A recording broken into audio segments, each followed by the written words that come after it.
Hello and welcome back to the show that's all about me pretending to know what I'm talking about and giving you false hope. Today's topic is burnout. This was a request I got from one of my last videos, so it's nice to know you guys are not doing well. And while I'm not gonna sit here and pretend like I'm a therapist, I do have a few tips and tricks that from my own experience has seemed to work in some way, so I hope it can be helpful to you. That being said though, I think it's always important to value what help from an actual qualified person can give you. So if you are able to seek help. Now, burnout can come in many forms and can be caused by many things. In fact, maybe it's not even burnout that you're facing. And how nice of a feeling that must be to not know what's wrong with you. You're welcome. But in all seriousness, burnout is not a medical condition in the same way that depression is. And the word is often misused. So maybe it's actually depression or just normal stress. But from my understanding, burnout is this feeling of overwhelmedness, of not having the energy to face the things that are causing stress. While when you're just normally stressed, you might have the feeling that when you just get these things done, it's gonna be all right. And so for that reason, it's always a good reason to take time off. When I face feelings of burnout, it's often in relation to exams. I'm a student, and luckily for me, exams are often followed by a break and maybe even vacation, though that's highly unlikely because I am poor.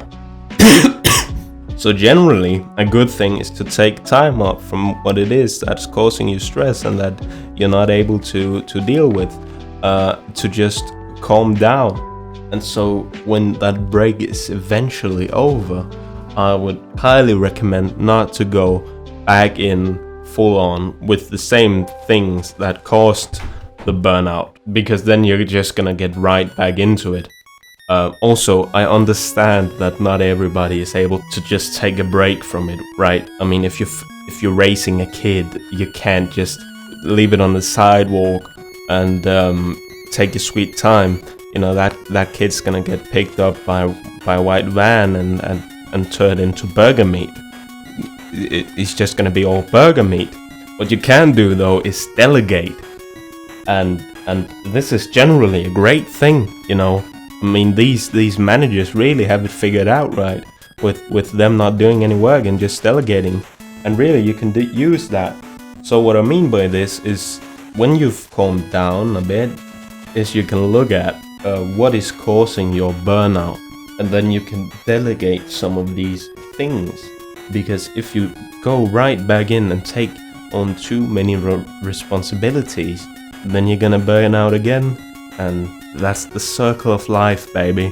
At least the circle of being a student. So here it's good to look at your priorities, right? What's most important? For me, if I were to work 20 hours a week on the side of going to school, I would kill myself.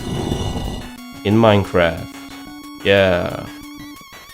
So look at which of these responsibilities that you have that are causing you these great amounts of stress is most important to you, and the ones that are less important, you can either cut them out or try to delegate them a bit. You know, if your kid's an asshole and is screaming all the time, maybe you get a babysitter.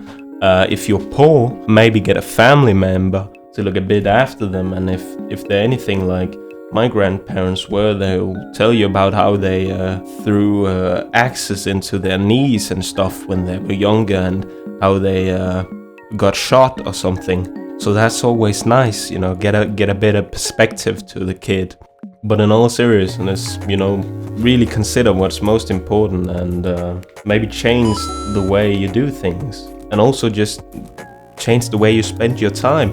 when you're relaxing, maybe don't sit and scroll YouTube shorts or reels or whatever it is you're into. Maybe spend your lunch break outside. And if you're living in a Soviet industrial complex, that might not be too pleasant, but you can always dream. But really, focus on a bit of self-care here, you know. And for the love of God, avoid turning into someone who relies on Adderall to get through the day. Don't be the kind of person that drinks 7 cups of coffee to keep yourself going. Something is clearly wrong, right? You cannot subsidize health with these things. Of course, if you want to go out for a drink sometimes, that's fine. I'm not gonna shame you for that. I'm not the church, although when I got confirmed, the priest kept giving us alcohol. So that's nice. But just listen to your body and look at why you are getting so stressed and try to change things. And finally, talk to people. Talk to someone about your problems. That's not shameful. And if the people you're talking to about seem to think it's shameful, then they're probably not the right people to talk about it to. If you're able to, seek professional help. I cannot stress this enough. Ha ha ha. Stress. But yeah, everybody's different, so different things work for different people. I wish you the best. If this was helpful in any way, then I guess subscribe or like the video, or don't. That's up to you. And if you have anything that you would like me to talk about, then you can leave a comment and tell me about your depression and all those wonderful things. That's about it. Bye. ¿Quién es Diego Sniper? ¡Invítame, marito! Y al Bobby. ¡Ay,